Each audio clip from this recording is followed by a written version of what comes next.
ഗോപിക അനിലും ഗോവിന്ദ് പത്മസൂര്യയും തമ്മിൽ പ്രണയമായിരുന്നു എന്നൊരു സംസാരമുണ്ട്. പക്ഷേ തീർത്തും അറേഞ്ച്ഡ് മാരേജ് ആയിരുന്നു തങ്ങളുടേത് എന്നാണ് GP പറയുന്നത്.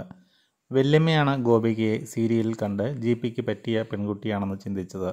വല്യമ്മ GPയോട് ഗോപികയെ വിളിക്കാൻ പറഞ്ഞു. പക്ഷേ GP ഇതത്ര കാര്യമാക്കിയില്ല.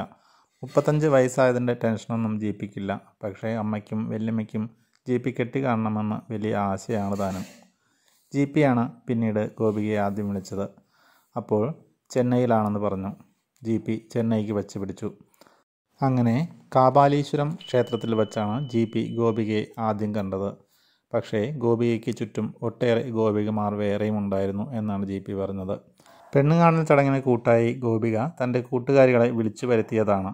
ചടങ്ങ് സ്മൂത്തായി നടന്നു. പിന്നെ അതൊരു നോർമൽ ചടങ്ങായി മാത്രം കണ്ട് രണ്ടുപേരും പിരിഞ്ഞു. ഒരാഴ്ച കഴിഞ്ഞാണ് തൻ്റെ ഹൃദയത്തിൽ ഒരു ക്രഷ് രൂപപ്പെട്ടതായി GP തിരിച്ചറിഞ്ഞത്. വല്യമ്മയും ബന്ധുക്കളും ഉണർന്നു പ്രവർത്തിച്ചു. കുടുംബക്കാർ സംസാരിച്ച് കാര്യം സെറ്റാക്കി. ബാക്കി വിശേഷങ്ങൾ മലയാളികൾക്കറിയാം. സ്നേഹിക്കുന്നവർ കല്യാണം നടത്തി കൊടുത്തു. ബാക്കി ഇരുവരുടെയും കയ്യിൽ. Best wishes.